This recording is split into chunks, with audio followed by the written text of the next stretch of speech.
এখন থেকে আপনি নিজে চেক করতে পারবেন আপনার ইউটিউব চ্যানেলে যে ভিডিওগুলো আপনি আপলোড করছেন ওইগুলো আপনার ভাইরাল হবে কিনা, র্যাঙ্ক করবে কিনা, আপনার চ্যানেলটা গ্রো করবে কিনা।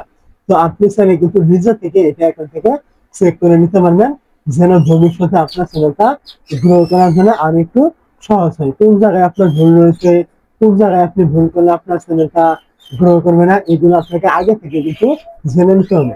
তো তার জন্য আপনি কি করবেন, প্রথমে চলে আসবেন আপনার ওয়াইটি স্টুডিও থাকবে এইখানে। এই জায়গায় চলে আসার পর আপনি এখান থেকে আপনার যে ভিডিওগুলি থাকবে এইখান থেকে আপনি যে কোনো একটা ভিডিওর উপরে ক্লিক করবেন, যে আপনার ভিডিওটা এখান থেকে ঠিক আছে কিনা, আপনার চ্যানেলটা এখান থেকে গ্রো করবে কিনা। তো তার জন্য আপনি ভিডিওর উপরে ক্লিক করার পরে এখান থেকে আপনি নিচে চলে আসলে এইখান থেকে আপনি ভিডিওর আপলোড করে দেওয়ার 3 ঘন্টা পরে আপনি এখান থেকে দুইটা বিষয় এখান থেকে দেখতে পাবেন। একটা হলো ইমপ্রেশন ক্লিক করে, আরেকটা হলো এভারেজ ভিডিওশন। তো এই দুইটা অপশন যদি আপনার এখান থেকে এরকম সবুজ টিক মার্ক করা থাকে তাহলে বুঝে নেবেন আপনার ভিডিওগুলো ঠিক রয়েছে। আপনি যে ভিডিওগুলো তৈরি করছেন এই ভিডিওগুলির দ্বারা আপনার চ্যানেলটা গ্রো করা সম্ভব, আপনার ভিডিওগুলি ভবিষ্যতে র্যাঙ্ক করবে। কি করে আপনি এটা বুঝবেন, তার জন্য আপনি কি করবেন, এইখান থেকে দেখবেন যদি আপনি দেখেন আপনার এখান থেকে এই যে ইমপ্রেশন ক্লিক করে এটা এখান থেকে টিক মার্ক করা আছে, তাহলে বুঝে নেবেন আপনি যে থাম্বনেল গুলো দিচ্ছেন আপনার ভিডিওতে এই থাম্বনেল গুলো ঠিক রয়েছে।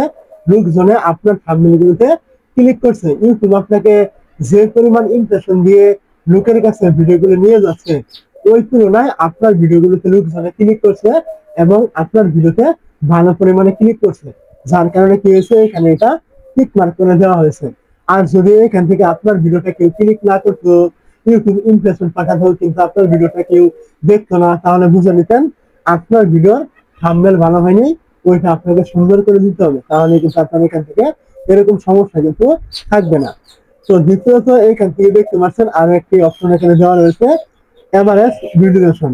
তো যদি আপনার এটা এখান থেকে টিক মার্ক করা থাকে তাহলে বুঝে নেবেন আপনার ভিডিওগুলো আপলোড করার পর আপনার অডিয়েন্স যখন ওই ভিডিওগুলোতে ক্লিক করছে তারা একটা ভালো টাইম নিয়ে আপনার ভিডিওটা দেখছে, যার কারণে কি হচ্ছে এই এভারেজ ভিডিওশন এটা এখান থেকে বেশি হয়েছে। আর যখনই আপনার ভিডিওটা কেউ ক্লিক করে না দেখতো, বেরিয়ে চলে যেত অথবা স্কিপ করে দেখতো, তখন কিন্তু আপনার এখান থেকে এই যে এভারেজ ভিডিওশন এটা কিন্তু আপনার এরকম বেশি কিছু থাকতো না, সবুজ টিক মার্ক কিন্তু থাকতো না, নিচের দিকে কিন্তু ডাউন করা থাকতো।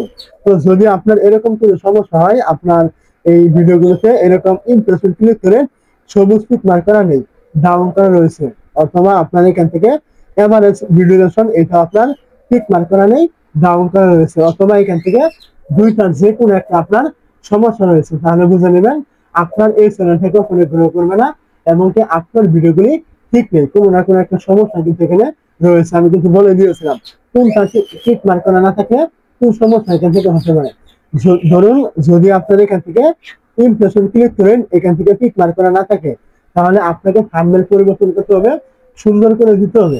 আর যদি এখান থেকে এভারেজ ভিডিওশন এটা আপনার সমস্যা থেকে টিক মার্ক না থাকে তাহলে এখান থেকে আপনার ভিডিও শুরুতে আপনি মূল পয়েন্টের কথা বলবেন, যেই টপিক অনুযায়ী আপনি ভিডিও দিবেন, এখানে আপনি বাড়তি কোনো কথা বলবেন না, যেটা টপিক ওইটা অনুযায়ী কথা বলবেন, তাহলে আপনার ভিডিওটি কেউ স্কিপ করবে না। আর আপনি এখানে আরেকটি বিষয় খেয়াল রাখবেন, সেটা হলো থাম্বনেলে যেটা দিবেন ভিডিওর সাথে আপনার ওইটা মিল রাখার চেষ্টা করবেন, মানে থাম্বনেলে আপনি যে টপিক দিয়েছেন ভিডিওতে যেন আপনার ওই টপিকটাই থাকে। এখানে যেন থাম্বনেলে দিয়েছেন একটা, ভিডিওতে আরেকটা বলেছেন মিল নেই, এরকম হলে কিন্তু আপনার ভিডিওটা ক্লিক করে কিন্তু বেরিয়ে চলে যাবে, আপনার ভিডিওটা কেউ কিন্তু দেখবে না। ক্লিক বেট আপনি করবেন না, অবশ্যই কথাগুলো আপনি বুঝতে পেরেছেন।